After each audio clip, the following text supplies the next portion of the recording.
We turn now to the economy. On Thursday, we spoke with Bank of America CEO Brian Moynihan and asked him for an update.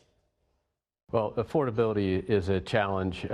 It talked about challenge that we see in our customer base. But as you look at what's really going on, we see a couple things. One is the consumers, our 70 million consumers who spend about $400 billion plus a month, are spending about 5 or 6% more money this month of June of 26 versus 25, and likewise in the first part of July here. So they're spending money, and while the consumers reflect on higher gas prices or higher food prices and inflation and things like that, and are worried about it, what you see is especially the middle third of households and the top third of households by income, their spending is growing faster.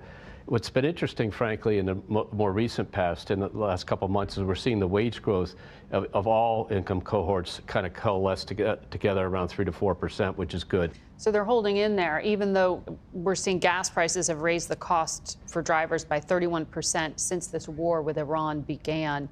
I know fuel inventories remain low. How are you thinking about how this geopolitical uncertainty factors in to planning?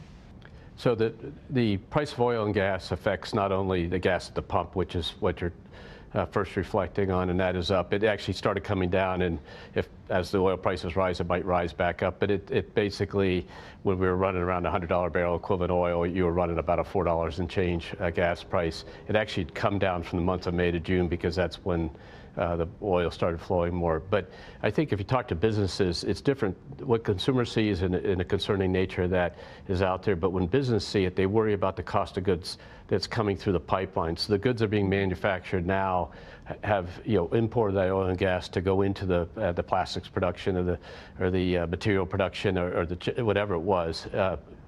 During the time when gas prices were high, and that's why our team has inflation staying higher all the way into 27 and 28, and why the Federal Reserve will probably, our belief is will raise rates, whereas 6 months ago they thought the Fed would be cutting rates. They're actually believing they'll raise rates to fight off this inflation, and it will take them a while to get through it. So raise rates, you think the Fed will act as soon as next week to do that? Or excuse me, end of the month to do that? I don't think no. More towards the end of the year. Our team has them raising rates, and I think based on the recent data that came out, they had 3 rate rises. Whether they hold that with some of the inflation numbers, but the reality is it's sort of the tail end of this year into next year, and it really will depend a lot on the path of other price cohorts other than just oil and gas at the pump, and that's the question of what's going on in housing and food and other places where you're seeing some continued progress being made. It's drifting down, and it's drifting down slower than people would like it. But the reality is this type of inflation takes a long time to squeeze out of the system. When you go back to the post-pandemic infusion of cash and infusion of activity, that just takes a while to squeeze out. When we looked at Bank of America's earnings recently, you had record sales and trading revenue in the quarter past.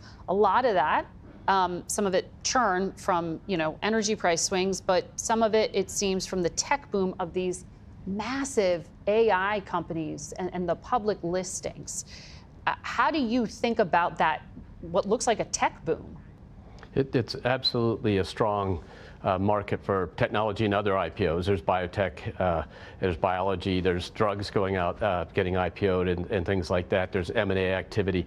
And so when you're talking about the investment banking activity of Bank of America was up 70% year over year or something like that, and our peers were up like amounts, and that has a lot to do at 50% actually. That has a lot to do with the amount of activity our corporate clients are doing, in part also comparing to last year, which was Liberation Day quarter.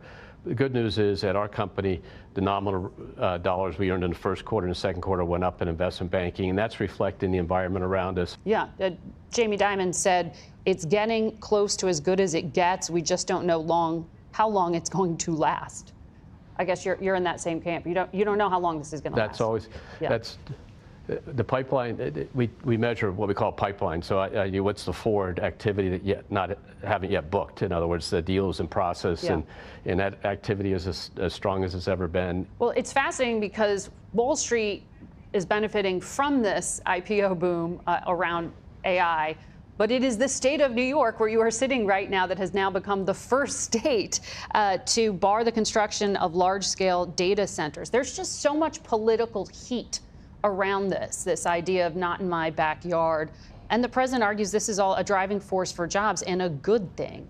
Do you see more states following suit? This is a classic struggle of land use, and everybody's working it through, and everybody will work it through differently. Whether it's the stories about New York putting a pause on in terms of further development, while they try to figure out the dynamics of electricity pricing, water pricing, and things like that. There's other states that are saying, Louisiana has a major facility going in. So I think we see it handled differently, but it really comes down to America being America. My community, my town hall, my town meeting, my mayor, my council deciding what they want to do, or my governor. And I think that's where the population is trying to figure it out. And so there's a pretty good tug of war going on, but I think the facts ought to get on the table, the decisions ought to follow what people want for their community, and then frankly the data center builders will go to the communities that want them.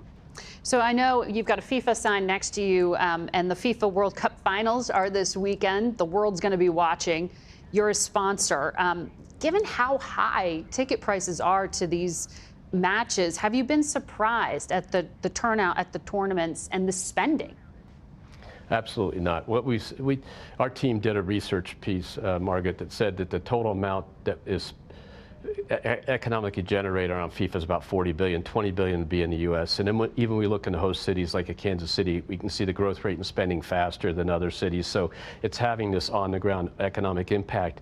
And that spending is going into what we call bricks and mortar. It's going to bars and restaurants and things like that, not necessarily only the people in the stadium. And so it's an unbelievable phenomenon I think the United States hadn't seen for a while, seeing again. And to put it in context, they're estimated 2 billion people will watch that the finals on Sunday, which is just an amazing amount. And that's what the brand strategy for us was.